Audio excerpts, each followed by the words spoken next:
Here's a great way we can utilize some of our CAGED chord shapes and also internalize some of our some music theory all at the same time. The idea here is that we're going to learn the chords as numbers in one key, and then we're going to apply the CAGED chords, the CAGED shapes, chord shapes to them, and then we're going to be able to move those anywhere across the neck, and then learn our chords as numbers in just about any key. So this example, I'm going to be using the 6th string. And so on the 6th string, I'm using my key of G. So my 1 chord is a G chord. My 2 chord is an A minor chord. My 3 chord is a B minor chord. My 4 chord is a C. My 5 chord is a D. My 6th chord is an E minor. And then I'm going to go back to my 1. I'm going to skip my 7 and go right back to G. So that is G is 1, A minor is 2, B minor as 3, C as 4, D as 5, E minor as 6, and back to G as 1. Alright, now what we're going to do is we're going to go and we're going to put CAGED chords to all of them, and then we're going to find a way that we can play just any chord number in any key. So I'm going to be using the key of D as this example. So D I'm going to be able to find on my 10th fret on my 6th string. So I put my pinky on it, and then I play my G shape right there. So that's going to be my 1. I'm going to go to my A minor shape. That's going to be my 2. Now if we notice, on both those, I'm kind of anchoring my first finger 3 frets below where my pinky is on my 6th string. Alright?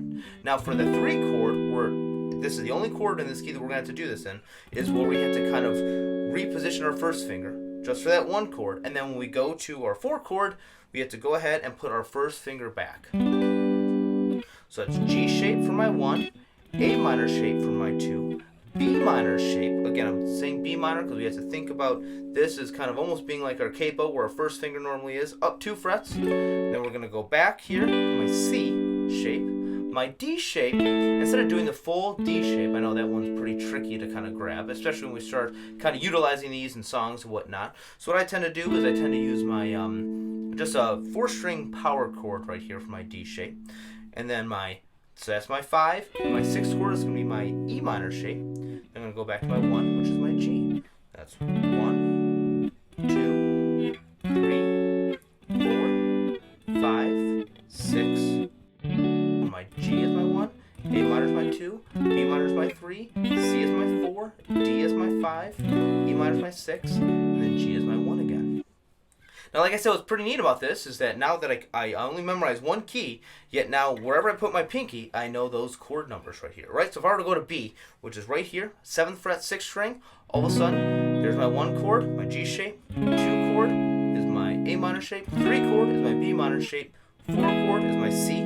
Again, for that B minor, I did have to kind of move my first finger a little bit. D chord, D shape is my 5, E minor shape is my 6, back to G.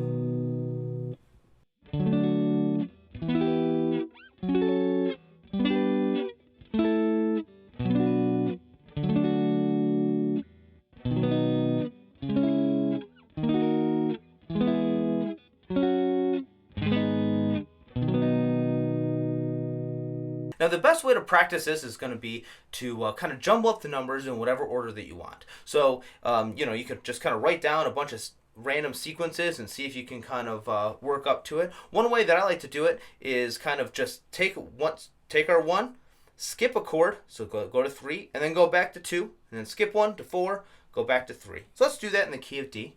This is going to be 1, I'm going to skip my 2 and go to my 3, I'm going to go back to my 2, go to my 4, and then I'm going to go back to my 3, skip the 4, go to my 5, and then I'm going to go back to 4, and then I'm going to skip my 5 and go to 6, and then I'm going to go back to 5, and I'm going to go to 1. Alright, and again, we can try that both in D and then also in B, or really any key. So now, how is this going to help us? Well, one, if you ever hear someone say chords as numbers in a certain key, like, hey, we're going to play a 1, 5, 6, 4 in the key of D, well, instead of having to think about, okay, hold on, what's my scale and what's the first note, what's the 5th note, what is my sixth note and what's my fourth note. Are those major or minor? We kind of automatically have something that we can jump to. So for example, if someone were to say a 1, 5, 6, 4 in the key of D, the first thing I would do is I put my pinky on that D note on that 6th string and I go 1. All right, now what's my 5 chord? Now at first I recommend kind of working your way up there. So here's my 1, 2, 3, 4, 5. Okay, there we go. So here's my 1, here's my 5. Now I need to go to my 6th chord. So 1, 2, 3, 4, 5, 6. And then where's my 4 chord? 1, G shape, A minor shape, B minor shape, C. There's my 4 chord. So 1, 5, 6, 4. Then, like I said, if someone needs to change the key, all of a sudden we can go back and I'll just use B again and go 1, 5, 6, 4. And as far as our fingers are concerned, it looks exactly the same. So you can kind of go ahead and kind of start looking at songs and seeing, okay, what are their chords as numbers, kind of use my theory sheet and kind of go the longhand. Once you get the chords as numbers go, you can just go ahead and start trying those chords as numbers in any different key. And all we're going to have to do is just go ahead and switch where our 1 is. So if I'm in the key of D, put my pinky on the 10th fret, key of B, put my pinky on the 7th fret.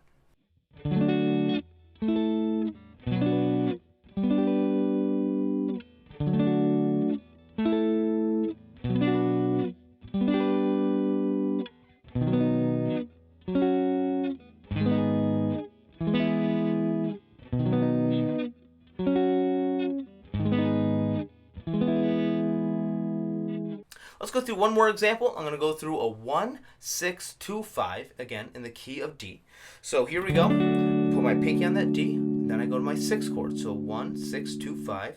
Let me count up. G shape, A minor shape, B minor shape. C is my 4, D is my 5. There's my 6th at E minor. Again, when I'm saying G and A minor, I'm referring to shapes. Now, where's my 2 chord at? 1, G shape. 2 is my A minor shape. All right, so 1, 6, 2. Now all I need is just 5. All right, here we go. 1, 2, 3, 4, 5. There we go. Here's my 1, 6, 2, 5. Now, if I need to change it to a different key, it's going to look exactly the same. So if I need to change it to B, it's not going to look any different.